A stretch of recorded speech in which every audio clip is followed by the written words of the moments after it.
குரு பகவான். அதே சுக்கிர பகவான் பாருங்க குருவுடைய வீட்டுல வந்து நிக்கிறார். 1-9 தொடர்பு. நம்முடைய அமைப்புக்கு பார்த்தோன்னா 1-5-9 எந்த கிரகம் இருந்தாலும் நல்லதை பண்ணும். இதுதான் விதி. அப்ப அந்த 9ஆம் பாவத்துல சுக்கிர பகவான் குருவுடைய வீட்டுல பயணிக்கிறார். அப்ப இது ஒரு மிகப்பெரிய யோகம். வீடு கொடுத்தவர் போய் சுக்கிரனுடைய கால்கள் நட்சத்திரத்துல பயணிக்கிறார். அப்ப இந்த சுக்கிர பகவானுடைய கிரக பயிற்சி நிறைய பேருக்கு நிறைய நல்ல பலன் கொடுப்பார். சுக்கிர பகவான் யாருங்க? கலத்திர காரகர். இவருக்கு பேர் என்ன சொல்லுவாங்க? கலத்திர காரகர் சொல்லுவாங்க. திருமணத்துக்கு ஆண்களுக்கு மனைவியை காட்டக்கூடிய கிரகம் சுக்கிர பகவான். ஆடம்பர பங்களா, ஆடம்பர காரு, உல்லாசமான வாழ்க்கை, இதற்கெல்லாம் அதிபதி சுக்கிர பகவான் தான். நிறைய பேர் ஜாதகம் பார்க்கும்போது பாருங்க, நமக்கு சுக்கிர தசை வந்துருச்சா, சுக்கிர பகவான் வர்றாரா, ஏதாச்சும் யோகம் கொடுப்பாரா, ஜாதகம் நோட்டு எடுத்து பார்ப்பாங்க. ஏன்னா சுக்கிரன் வந்தாருன்னா உங்களை அப்படியே உல்லாசமா வச்சுட்டு போயிடுவார். குரு பகவான் வந்து எப்போதுமே உங்களுக்கு பணத்தை வருமானத்தை கொடுத்துக்கிட்டே இருப்பார். சுக்கிர பகவான் இல்லை, அவர் நேரங்களை வரும்போது சுக்கிரன் ஒளி உடம்புல ஒருத்தர் படுதுன்னா கண்டிப்பா நிறைய நல்ல பணம் கொடுத்துட்டு போவார். உங்க விதிஜாதத்தை பொறுத்து தான். பிப்ரவரி மாசம் 11ஆம் தேதி வரை இந்த சுக்கிர பகவானுடைய கிரக பயிற்சி தான்.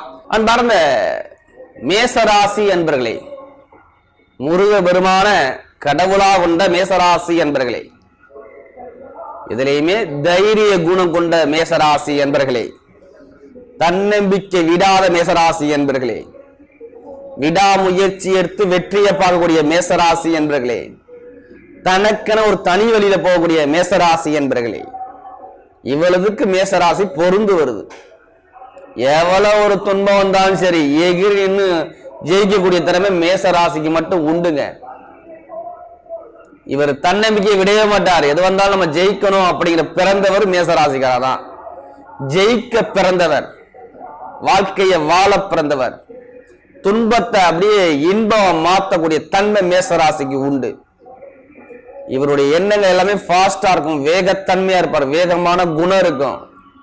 போட ஆண்டவனே நம்ம பக்கம் இருக்கான்னு சொல்லுவாங்கல்ல, அது மாதிரி எது வந்தாலும் சரி அதை எதிர்த்து நிற்கக்கூடிய சக்தி வாய்ந்தவங்க நீங்க தான்.